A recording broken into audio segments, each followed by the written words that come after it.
Hello friends, welcome to my channel. இன்றைக்கி வந்து எங்கள் வீட்டில் நைட்டு டின்னர் வந்து பச்சை தட்டைக்கொட்டை போட்டு அரிசி பருப்பு சாப்பாடுங்க.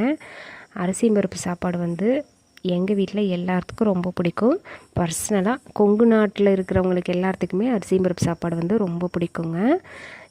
இன்றைக்கி வந்து நான் சைடிஷ் எல்லாம் எதுவுமே வைக்கலை. எதுவும் இல்லாட்டியும் பரவாயில்லைங்க, லைட்டாக தேங்காய் எண்ணெய் விட்டு கூட சாப்பிட்டுக்கலாம். கொங்கு நாட்டு ஸ்பெஷல் அரிசி பருப்பு சாப்பாடு வந்து யார் யாருக்கெல்லாம் பிடிக்கும் அப்படின்னு வந்துட்டு சொல்லுங்கள். எங்களுக்கெல்லாம் வந்து பிரியாணி அரிசி பருப்பு ரெண்டும் வச்சா நான் வந்து கண்டிப்பாக அரிசி பருப்பு தான் சூஸ் பண்ணுவேன். ஏன்னா எனக்கு அந்தளவுக்கு அரிசி பருப்பு சாப்பாடு ரொம்ப பிடிக்குங்க. கெஸ்ட்டு வந்துட்டாங்க திடீர்னு ஒரு 10 நிமிஷத்தில் செய்யணும் அப்படின்னா அரிசி பருப்பு சாப்பாடு 10 நிமிஷத்தில் ரெடி ஆயிருங்க. நம்மளுக்கு கொஞ்சம் கஷ்டமாக இருக்குது, சோம்பேறித்தனமாக இருக்குது அப்படின்னா அரிசி பருப்பு சாப்பாடு. நான் இங்கெல்லாம் வந்து நாங்கள் நைட்டு டின்னருமே வந்துட்டு ஒரு நாளைக்கு அரிசி பருப்பு சாப்பாடு வந்து செஞ்சு